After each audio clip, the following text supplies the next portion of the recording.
It's about time. The second phase meetings were also held at the Marine base at Quantico, Virginia, and the group became known as Quantico II. Nelson Rockefeller built a retreat somewhere in Maryland which could only be reached by air for MJ-12 and the study committee so that they could meet away from public scrutiny. He donated the land, he built the facilities. Say hello for me, Phil.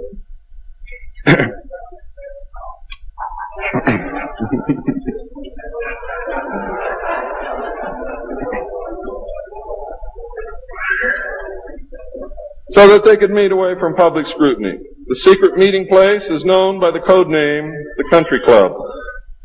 Complete living, eating, recreation, library, and meeting facilities exist at the location. The study group was publicly closed in the later months of 1956, and Henry Kissinger published what was officially termed the results in 1957 as Nuclear Weapons and Foreign Policy by Henry A. Kissinger, published for the Council on Foreign Relations by Harper & Brothers, New York. In truth, the manuscript had already been 80% written while Kissinger was at Harvard. The study group continued veiled in secrecy. A clue to the seriousness Kissinger attached to the study can be found in statements by his wife and friends. Many of them stated that Henry would leave home early each morning and return late each night without speaking to anyone or responding to anyone. It seemed, in fact, as if he were in another world which held no room for anyone else. Now, when they say that he would not speak to anyone or respond to anyone, they meant it literally. I find these statements very revealing. The revelations of the alien presence and actions during the study must have been a great shock. I know I would have been shocked. Henry Kissinger was definitely out of character during the time surrounding these meetings, as he is normally described as being a gentleman, very charming, and most people who meet him like him very much. Henry Kissinger would never again be affected in this manner, no matter the seriousness of any subsequent event. On many occasions, he would work very late into the night after having already put in a full day. Coupled with his not speaking, this behavior eventually led to his divorce. A major finding of the alien study was that the public could not be told, as it was believed that this would most certainly lead to economic collapse, collapse of the religious structure, and national panic, which would lead into anarchy.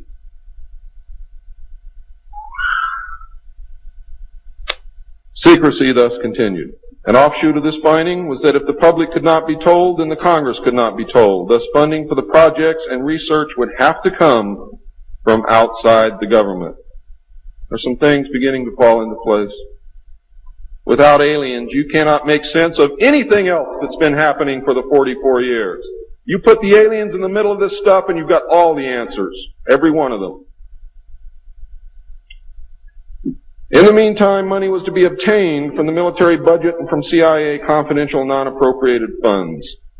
Another major finding was the aliens were using humans and animals for a source of glandular secretions, enzymes, hormonal secretions, blood, and in horrible genetic experiments. The aliens explained these actions as necessary to their survival. What I'm going to tell you now is very sad if it's true, because I am unable to weed through the lies and deception and really find the truth. All I know is what they told us. They stated that their genetic structure had deteriorated and that they were no longer able to reproduce. They stated that if they were unable to improve their genetic structure, their race would soon cease to exist. We looked upon their explanations with extreme suspicion. Since our weapons were literally useless against the aliens, MJ-12 decided to continue friendly diplomatic relations with them until such time as we were able to develop a technology which would then enable us to challenge them on a military basis. Overtures would have to be made to the Soviet Union and other nations to join forces for the survival of humanity. In the meantime, plans were developed to research and construct two weapon systems using conventional and nuclear technology, which would hopefully bring us to parity. The results of the research were projects Joshua and Excalibur.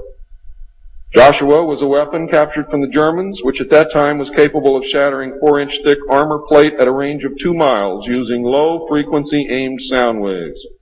And it was believed that this weapon would be effective against the alien craft and beam weapons.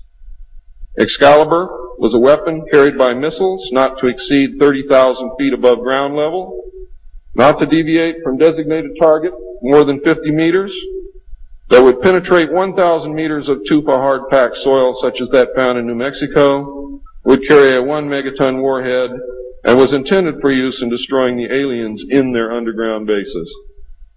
Joshua was developed successfully but never used to my knowledge. Excalibur was not pushed until recent years, and now there is an unprecedented effort to develop this weapon.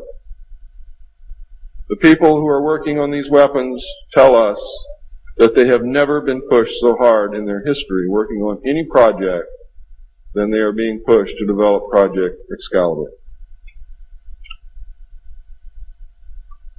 Now, what I'm going to read you next may upset some of you, but it's absolutely true. The events at Fatima in the early part of the century were scrutinized. On suspicion that it was alien manipulation, an intelligence operation was put into motion to penetrate the secrecy surrounding the event. The United States utilized its Vatican moles that had been recruited and nurtured during World War II and soon obtained the entire Vatican study, which included the prophecy. And I don't care what you've ever read before, you have not read the true prophecy. This prophecy stated that if man did not turn from evil and place himself at the feet of Christ, the planet would self-destruct and the events described in the book of Revelations would indeed come to pass. It stated that a child would be born who would unite the world with a plan for world peace and a false religion beginning in 1992. By 1995, the people would discern that he was evil and was indeed the Antichrist. World War III would begin in the Middle East in 1995 with an invasion of Israel by a united Arab nation using conventional weapons, which would culminate in a nuclear holocaust in the year 1999. Between 1999 and 2003, most of the life on this planet would suffer horribly and die as a result. The return of Christ would occur in the year 2011. Is this true? I don't know. I know that it was decided by the United States government that this was indeed an alien event, and I believe that this is more deception which is being heaped upon us. So don't go out of here thinking that the world is going to end tomorrow because of this. It might because of something else, and I'm going to talk about that, but not because of this.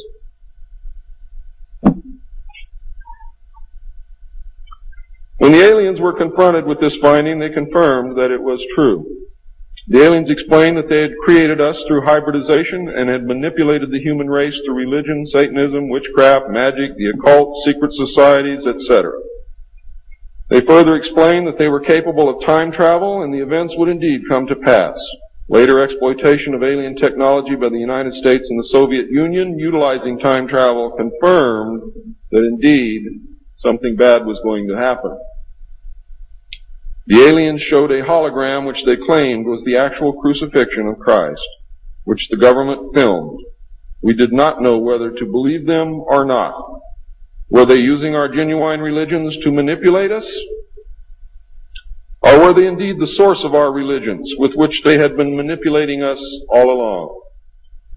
Or was this the beginning scenario of the genuine end times and the return of Christ which had been predicted in the Bible? No one knew the answer. And I don't know the answer either.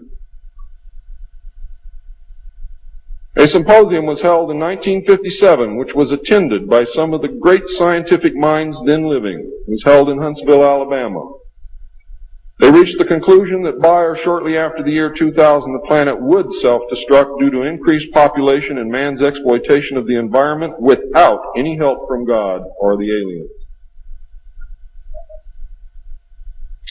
By secret executive order of President Eisenhower, the Jason scholars were ordered to study this scenario and make recommendations from their findings. This was done. The Jason Society confirmed the finding of the scientists and made 3 recommendations called Alternatives 1, 2, and 3.